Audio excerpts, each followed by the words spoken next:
तो लॉन्डो क्या है वो एक शर्त जो कि निको विलियम्स ने बार्सिलोना के सामने रखी है और क्या रिप्लाई यहाँ पर बार्सिलोना की तरफ से निको विलियम्स को मिला है। इसी के साथ हमने यहाँ पर कल के एपिसोड में ये चीज़ उठाई भी थी मुद्दा कि यहाँ पर इंटर मियामी वर्सेस पीएसजी का मैच कुछ साबित करे ना करे, लेकिन एक सवाल जरूर खड़ा करेगा कि क्या मेसी को अर्जेंटीना के साथ दूसरी बार वर्ल्ड कप जीतने के लिए एक बेटर लीग में जाना पड़ेगा, क्या इंटर मियामी का साथ छोड़ना पड़ेगा। और बात करेंगे हम यहाँ पर कि मैनचेस्टर यूनाइटेड अमोरिम के लिए क्यों अपनी टोटली ट्रांसफर स्ट्रैटेजी को चेंज करने में लगी हुई है और क्या यहाँ पर रियल मैड्रिड यूवेंटस को हराकर क्लब वर्ल्ड कप में सही में अपना दावेदारी कैन दे प्रूव देयर दावेदारी। और थोड़े से यहाँ पर रूमर्स को टचअप करेंगे। देखो सबसे पहले यहाँ पर बात करते हैं कि निको विलियम्स के साथ हो क्या रहा है। देखो यहाँ पर अगर हम अल्टीमेटली कुछ भी आर पार वाली सिचुएशन अभी तक तो नहीं हुई है। हाउएवर सिचुएशन में थोड़ा सा ट्विस्ट आया है, तो मैं तुमको एक बार थोड़ा सा तुमको अल्टीमेटली यहाँ पर 10-12 आर्टिकल्स ना पढ़ना पड़े, 1 मिनट में मैं तुमको आसान भाषा में समझा देता हूँ।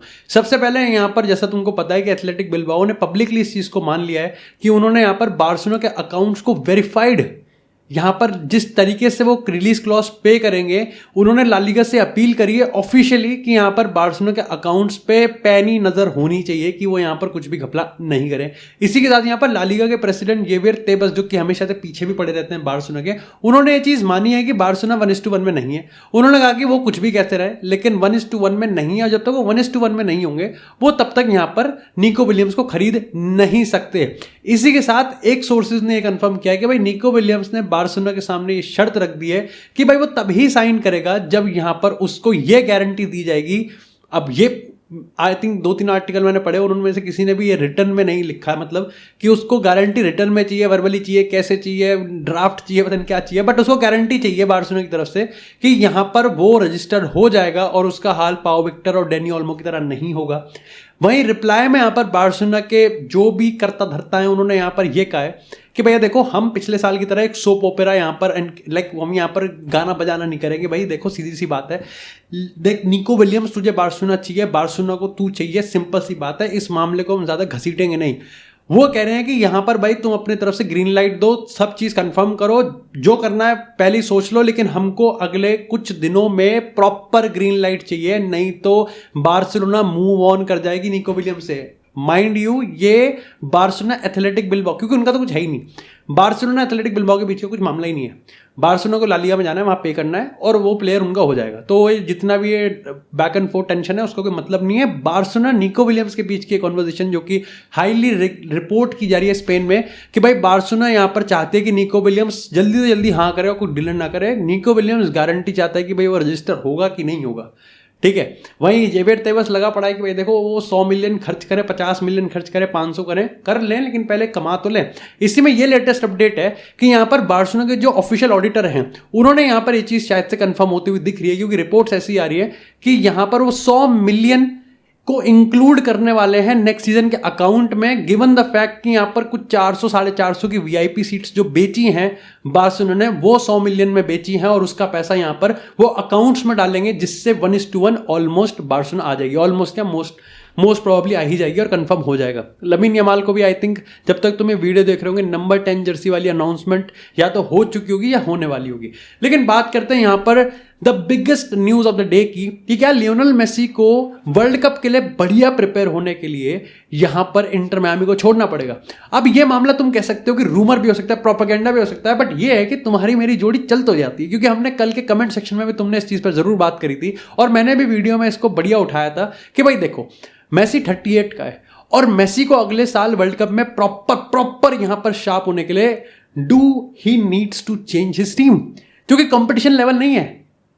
अब देखो यहां पर सबसे पहले बात तो यह है कि मामला शायद से ज्यादा ही तूल पकड़ लिया और शायद से इसमें कुछ सच्चाई भी है। स्टार्टिंग यहां से होती है इस कहानी की कि यहां पर ESPN अर्जेंटीना के जो जर्नलिस्ट हैं, आई थिंक उनका नाम एडू है, उन्होंने यहां पर यह चीज कहा कि मेरे को तो मेसी के फैमिली ने ही बोल दिया कि यहां पर वो इसको रिकंसिडर कर रहे हैं कि क्या मेसी दिसंबर 2025 जब इंटर मियामी का कॉन्ट्रैक्ट खत्म हो जाएगा तो क्या वो यहां पर जनवरी में एक नए क्लब के लिए जा सकते हैं। मोस्ट इंपॉर्टेंटली उन्होंने कहा है कि यहां पर यूरोप को देखा जा रहा है, लेकिन सारी रिपोर्ट्स ने कंफर्म कर दिया कि भैया बार्सिलोना में वो नहीं जाएगा। बार्सिलोना में वो तब तक नहीं जाएगा जब तक वहां का प्रेसिडेंट जोआन लेपोर्ता होगा, ये कंफर्म है, जिस पर मैं भी एग्री करता हूं कि वो बार्सिलोना नहीं आएगा। हालांकि उस पर बात करेंगे कि मेरे हिसाब से वो कहाँ जा सकता है। मेरे को लगता है कि यहाँ पर जब फेब्रिज़ो ने इस पर रिपोर्ट कर दिया, और आई थिंक यहाँ पर इंटर मियामी का भी एक ऑफिशियल स्टेटमेंट आ चुका है कि भाई वो इस पर काम कर रहे हैं, और मेसी की फैमिली ने भी इस चीज़ पे यहाँ पर कमेंट करा है, जो मेसी का इंटराज है, कि हाँ भाई जो इंटर मियामी बोल रही है वो उससे एग्री करते हैं, क्योंकि इंटर मियामी ने ये बोला है कि वो यहाँ पर इस रिलेशनशिप को आगे कंटिन्यू करने के मूड में है। ये नहीं बोला कि, उन्होंने कहा कि सारे काम कर रहे हैं हम, सारे स्टेप्स ले रहे हैं जिससे ये रिलेशनशिप, ये रिश्ता आगे भी बढ़े। इससे लग रहा है कि भाई शायद से यहाँ पर मेसी ने फिलहाल के तौर पे, क्योंकि उस जर्नलिस्ट ने ये बोला है कि मेसी का जो कैंप है वो रिकंसिडर कर रहा है, और उन्होंने यहाँ पर इंटर मियामी के साथ जो रिन्यूअल टॉक्स थी उसको होल्ड पे डाल दिया है। सवाल का जवाब मिल चुका कि भाई होल्ड पे डाल दिया गया है, तो इसका मतलब मामले में दाल में कुछ काला है। इस सवाल का भी जवाब मिल चुका कि शायद से वो बार्सिलोना ज्वाइन नहीं करेगा, क्योंकि जॉन लेपोर्ता है वहाँ पर है। तो सवाल ये खड़ा होता है कि वो जा कहाँ सकता है। अब देखो यहाँ पर यूरोप, मेरे को लगता है कि आई थिंक बहुत ज़्यादा मसाला बनाया जाएगा यूरोप के नाम पे, जो कि हो सकता है, बट मेरे को लगता है कि यहाँ पर सऊदी एक ऐसी जगह है जो कि तुम कहोगे कि यार MLS में तो कंपटीशन की वजह से छोड़ के जा रहा है, सऊदी क्यों जाएगा, बट सऊदी में कंपटीशन है, MLS से बेटर है। इसका बहुत ही मोटे मोटे तौर पे मैं बता सकता हूँ कि MLS में सिर्फ एक टीम है, सऊदी में 4 टीम है, ठीक है। चाहे यही मैं कहूँ कि दूसरी चीज़ मेरे को लगता है पैसा। मियामी में वो कमा रहा है दाबड़ तोड़, भाई वो हर जगह से कमा रहा है भाई। वो इंटर मियामी ने अपना खून पसीना, अपने लिवर वेवर सब दांव पे लगा दिए। यूरोप में वो आएगा, उसको कंपटीशन बड़ा मिलेगा, बट यूरोप में इस पॉइंट ऑफ टाइम पे मेसी पगलू में 2 ही देख पा रहा हूँ, एक है लुइस एनरिके और एक है यहाँ पर पेप गार्डियोला। अब तुमको ये सोचता है कि अच्छा इसके अलावा कोई मेसी में इंटरेस्टेड ही नहीं है। बात असल में यही नहीं कि कोई मेसी में इंटरेस्टेड है कि नहीं है, बात असल में ये है भैया कि यहाँ पर पैसा कौन देगा। अब मैं तुमको ये कह दूं कि आर्सेनल में इंटरेस्टेड तो मेसी में सभी होंगे, कौन मेसी को नहीं चाहना चाहेगा, लेकिन मेसी को पैसा भी तो चाहिए। ये भी तो बात है कि मेसी को पैसा चाहिए, तो मेरे को लगता है कि सऊदी उसको पैसा भी दे पाएगी, और सऊदी उसको प्रोजेक्ट दे सकती है जो कि कहेगा भाई कॉम्पिटिटिव है। प्लस तुमको पता है कि सऊदी टूरिज्म का वो यहाँ पर ब्रांड एम्बेसडर भी है, तो हो जाएगा भाई। और तुमको मैंने बताया भी था कि सऊदी चाह रहा है कि भाई मेसी रोनाल्डो की एक राइवलरी हो जाए भाई, लास्ट डांस हो ही जाए। तो I think I can see that happening. Apart from मेरे को लगता है कि मेसी पगलू, तुमको पता है यहाँ पर पेप गार्डियोला है ही, वो मैनचेस्टर सिटी में उसको ले आएगा, जो कि व्हाई नॉट भाई, why not, he can be the De Bruyne. और इसी के साथ यहाँ पर ऑफकोर्स तुम कहोगे उन्होंने लाइक वो लिया है, चरकी लिया है, भाई मेसी है भाई वो, ठीक है। PSG में कोई लगता है PSG आएगा, ठीक है। PSG प्रॉपर मूव ऑन कर चुकी है। लुइस एनरिके जरूर मेसी पगलू होगा, बट अब I think Nasar Al खिलाफी Messi पगलू नहीं है। इसी के साथ यहाँ पर बात करते हैं थोड़ी सी रियल मैड्रिड की। तो real Madrid versus Juventus round of 16 का भाई क्लब वर्ल्ड कप में मैच होने वाला है ना। I do feel a little bit confident, क्योंकि मैंने यूवेंटस वर्सेस मैनचेस्टर सिटी का पूरा मैच देखा है, और मैनचेस्टर सिटी ने, देखो ऐसा नहीं है कि सिटी और रियल मैड्रिड बिल्कुल सिमिलर खेलती है, बट 1-2 ऐसे स्ट्रॉन्ग पॉइंट्स हैं जहां पर बिल्कुल ही तो पिछवाड़े फाड़ दिए यहाँ पर यूवेंटस के सिटी ने, और वो था यहाँ पर डोकू की बात करें, मामूश की बात करें, आई थिंक विनीसियस टोटली यहाँ पर डिसमेंटल कर सकता है, और यहाँ पर एम्बापे भी आ रहा है। और मेरे को लगता है कि मैनचेस्टर सिटी की जो मिडफील्ड प्रेजेंट थी, ऑफकोर्स रॉड्री वॉज अपने बेस्ट पे नहीं था, लेकिन रॉड्री की बात करें यहाँ पर, और बाकी की जो उनके प्लेयर्स थे, फुल बैक में भी आयत नूरी की बात करें, they were like doing it banger, मतलब मस्त चीज। रियल मैड्रिड इन सारे फैक्टर्स को अगर मैं कंसीडर करूं तो रियल मैड्रिड का अच्छा खासा है। तो अब मेरे को जो प्रॉब्लम लग रही है ना वो ये है कि Manchester city, unlike Manchester city, real Madrid अपने पेनल्टी एरियाज में एक्सेस बहुत सस्ते में दे रही है भाई, फ्री में दे रही है।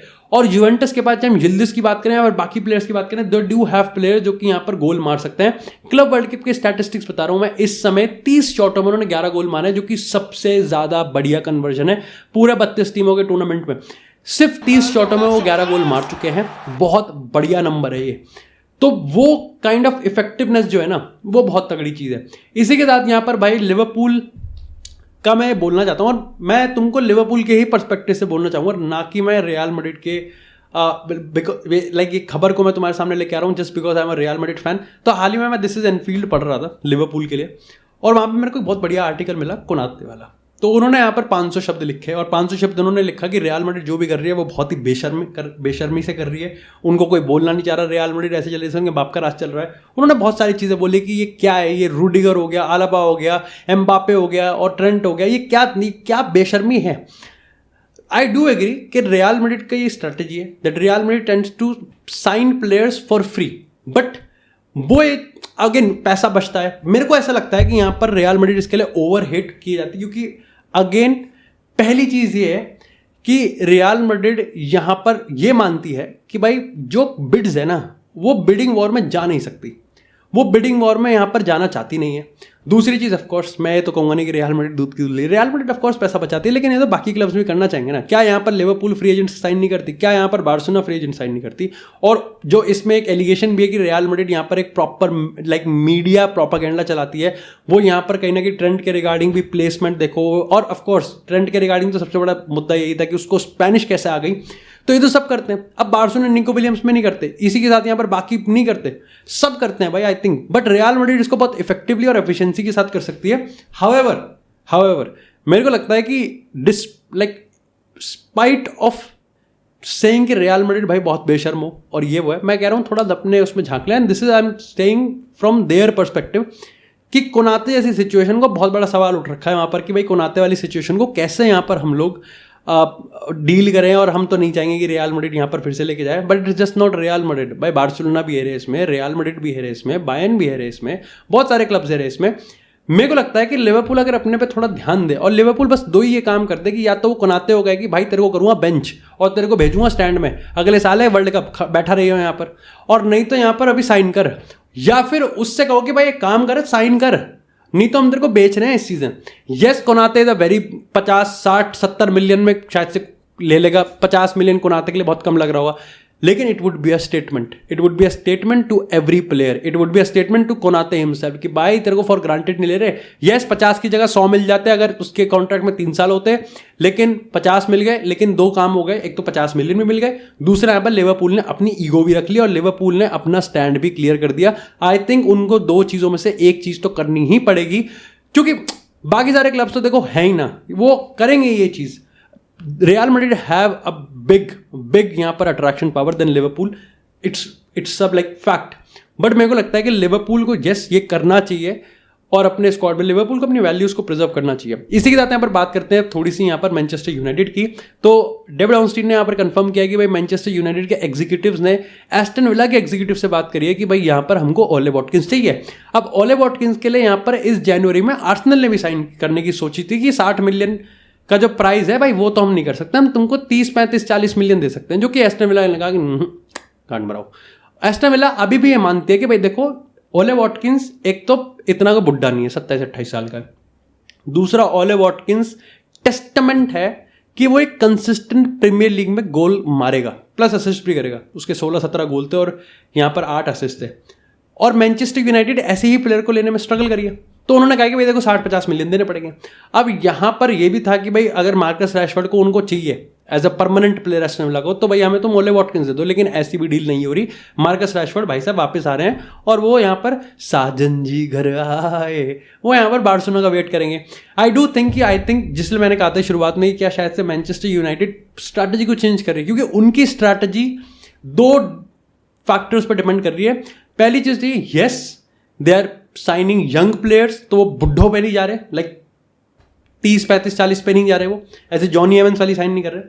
आई डू थिंक कि यहां पर वो पहली चीज तो वो यंग प्लेयर्स को भी नहीं लेके आ रहे, इतने यंगों के 18-19 पे बैठ करते, क्योंकि पैसा ही नहीं उन पे। दूसरी चीज उनको रिजल्ट भी बहुत जल्दी चाहिए, वो एक बैलेंस ले रहे हैं। एम्बोमो की बात करें, ठीक है, यहाँ पर कुनिया की बात करें, अब यहाँ पर अगर हम ओले वॉटकिंस की बात करें, और दूसरी चीज़ है कि वो यहाँ पर प्रीमियर लीग प्रूवन प्लेयर्स को लेना चाह रहे हैं, ना कि बाहर के प्लेयर्स को। अब इसी में ये था जो कि काफ़ी इंटरेस्टिंग फैक्ट है, तुम में से काफ़ी लोगों को सुनने में मजा आएगा कि 2022 में एरिक टेन हैग के पास भी यह मौका था कि वो यहाँ पर ओले वॉटकिंस को खरीद सकता है, लेकिन ओले वॉटकिंस के रिगार्डिंग उसने ये कहा कि भाई मैं चाहूँगा कि हम लोग 22 साल के हॉयलैंड पे यहाँ पर बेट लें, और हॉयलैंड के लिए उन्होंने 70 मिलियन पे करा था, जो कि आई थी मेरे को लगता है कि वो 20 मिलियन कम देके शायद से ओले वॉटकिंस को ले सकते थे वो जो चीज़। इसी के साथ यहाँ पर अगर हम बिग साइनिंग की बात करें तो भाई टॉटनहम हॉटस्पर 65 मिलियन खर्च करके यहाँ पर मोहम्मद कुडूस को ले सकती है from West Ham. West Ham को पैसा अर्न करना पड़ेगा। ऐसे में यहाँ पर एडसन एल्वारेस की बात करें, यहाँ पर लुकस पाकेता की बात करें, या फिर हम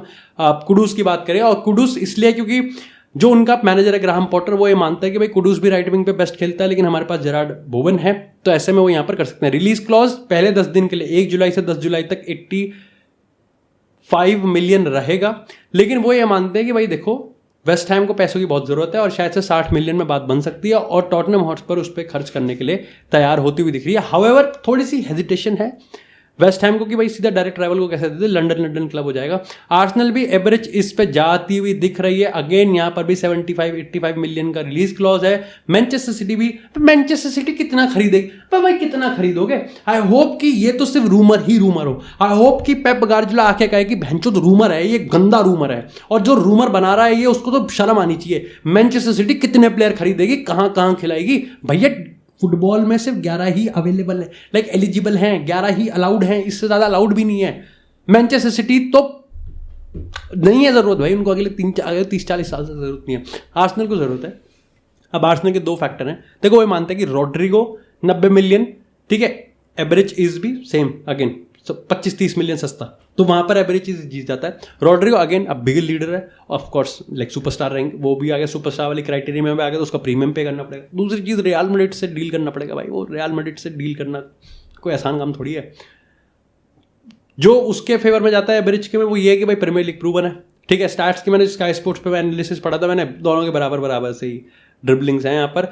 अब मार्टिनेली को जाना पड़ेगा, ठीक है। असल में मेन पॉइंट आर्सेनल का ये है कि भाई हमको जीते हुए मैचेस तो हम जीत रहे हैं, तो वो साका कर देगा, हमको ड्रॉ हुए मैचेस को जीत में कन्वर्ट करना है अगर अपने को कोई ट्रॉफी जीतनी है। वो इस समय सिचुएशन यहाँ पर फिलहाल के लिए बन रही है। बाकी डू लेट मी नो कि तुम्हारे हिसाब से यहाँ पर और कौन सी खबर है जो कि हम मिस कर दिए, उसको तुम यहाँ पर कमेंट सेक्शन में जरूर इंक्लूड कर सकते हैं, तो कि हमारे पास, क्योंकि मैं सारी खबर नहीं कर सकता ना, बाकी हमारा जो कन्वर्सेशन है वो चलते रहना चाहिए कमेंट सेक्शन में। अगर तुमको वीडियो पसंद आए तो वीडियो को लाइक करो और चैनल को सब्सक्राइब करो। भाई रोड टू 400 ये करवा दो यार, मतलब करवा दो भाई, अब यही बात हो गई है।